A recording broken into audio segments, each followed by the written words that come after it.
Okay, so we've gone to site, we've prepared the floor, we've inspected the floor, we've done some sort of preparation on the floor, and we now can assume we've got a nice, good surface to work off.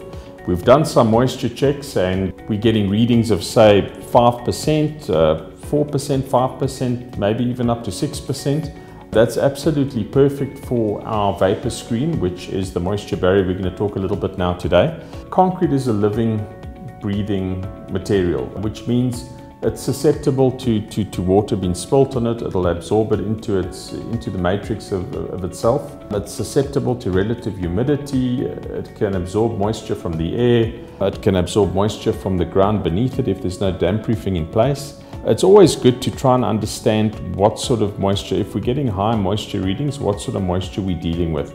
Is it passive moisture? Is it moisture that's probably been there for a long time and it might not cause too much of a problem? Or is it moisture that is caused from your house or your factory being built in a high water table area?